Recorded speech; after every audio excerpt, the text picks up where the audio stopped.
जय श्री गणेश। शिव पार्वती तथा बरात की विदाई। भगवान शिव का समस्त देवताओं को विदा करके कैलाश पर रहना और शिव विवाह उपाख्यान के श्रवण की महिमा।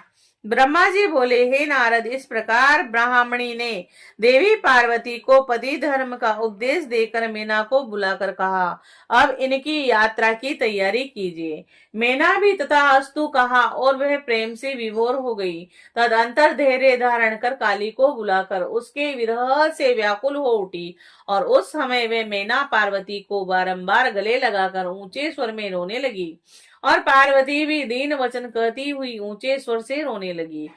शोक व्यथित होकर शैल प्रिया मैना और पार्वती मूर्छित हो गई। पार्वती के रोने के शब्द से सभी देवपत्नियां भी अपनी सुध खो बैठी और उस समय सभी स्त्रियां रोने लगी तथा अचेत हो गई और विदा होते हुए स्वयं योगेश्वर भी रो पड़े। तब दूसरों की बात ही क्या। इस समय बड़ी शीघ्रता के साथ हिमालय भी अपने सभी पुत्रों और मंत्रियों तथा अन्य ब्राह्मणों के साथ वहां पहुंचे और उस समय हिमालय भी पार्वती को गोद में लेकर मोहवश रोने लगे और हे वत्से, इस घर को शून्य कर तुम कहाँ जा रही हो, इस प्रकार कहकर वे बारंबार रोने लगे। तब ब्राह्मणों के साथ उनके ज्ञानी तथा श्रेष्ठ पुरोहितों ने उन पर कृपा कर अध्यात्म विद्या का उपदेश देकर उन्हें समझाया। महामाया पार्वती ने विदाई के समय माता पिता तथा गुरुजनों को भक्ति पूर्वक प्रणाम किया और वे लोकाचार वश जोर जोर से रोने लगी। पार्वती के रोने से वहां उपस्थित सभी स्त्रियां, माता मैना, सगे संबंधी तथा अन्य भी रोने लगे। इस प्रकार पार्वती की माता, सगे संबंधी तथा अन्य स्त्रियां, भाई, पिता, सखियां अत्यंत प्रेम वश बार बार रोते रहे। उस समय ब्राह्मणों ने आकर सबको आदर पूर्वक समझाया और कहा कि यात्रा के लिए सुखदायी लगन वेला आ गई है। तब हिमालय ने मैना को धीरज बंधाया और स्वयं विवेक युक्त होकर पार्वती के चढ़ने के लिए शिविका मंगवाई और तदंतर ब्राह्मण स्त्रियों ने पार्वती को पालकी में चढ़ाया और माता पिता, ब्राह्मण आदि सबने आशीर्वाद प्रदान किया। मैना और हिमालय ने महारानियों के योग्य उपचार पार्वती को प्रदान किए और अन्यों के लिए सर्वथा दुर्लभ द्रव्य समूह दिए। और हे मुनि, पार्वती ने अपने माता पिता, गुरुजन, ब्राह्मण, पुरोहित, संबंधी एवं स्त्रियों को प्रणाम करके प्रस्थान किया। परम बुद्धिमान हिमालय भी अपने पुत्रों के साथ प्रेम से विभोर होकर पालकी के साथ चले और वहां पहुंचे जहां सभी देवता ठहरे हुए थे। तत्पश्चात सभी लोगों ने भक्ति से सदाशिव को प्रणाम किया और प्रशंसा करते हुए अपने नगर को चले आए।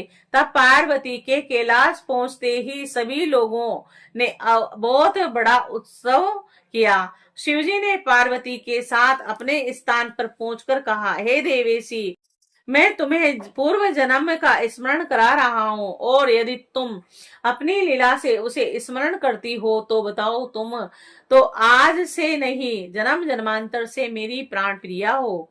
ब्रह्मा जी बोले, इस प्रकार अपने स्वामी महेश का वचन सुनकर हंसती हुई शिव प्रिया पार्वती कहने लगी। पार्वती बोली, हे प्राणेश्वर, मुझे सभी बातों का स्मरण है, किंतु हे भव, उस समय आप चुप रहिए और आज जो कार्य उपस्थित है उसी को शीघ्र कीजिए, आपको नमस्कार है। ब्रह्मा जी बोले, इस प्रकार प्रिया पार्वती के सैकड़ों सुधा धाराओं के समान वचनों को सुनकर विदेश्वर प्रसन्न हो गए और लौकिकाचार में संलग्न हो गए।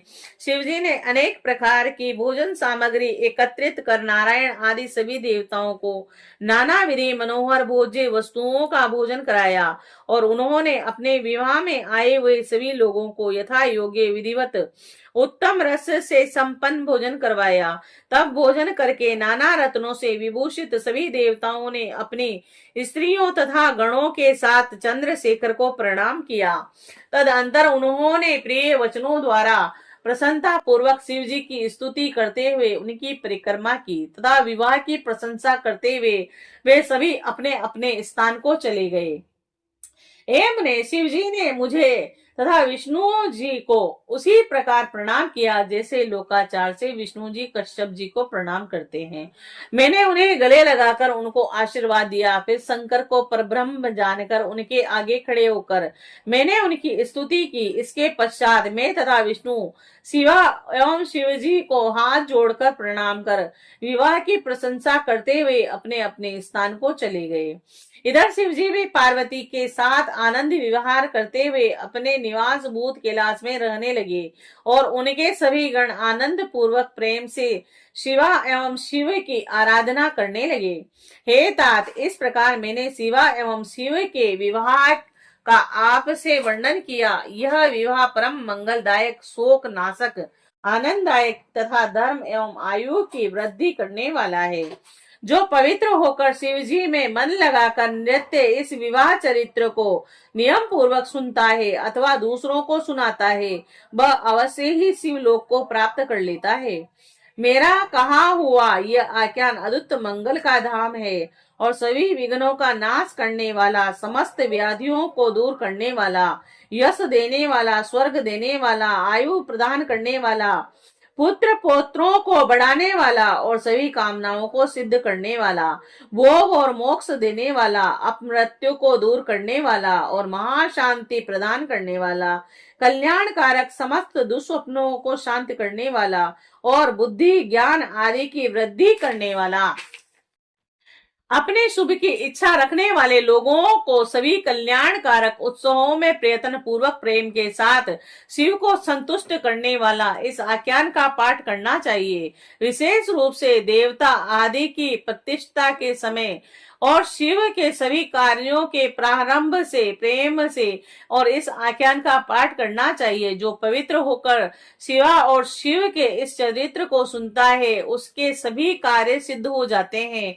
यह सत्य है, सत्य है, इसमें कोई संदेह नहीं है।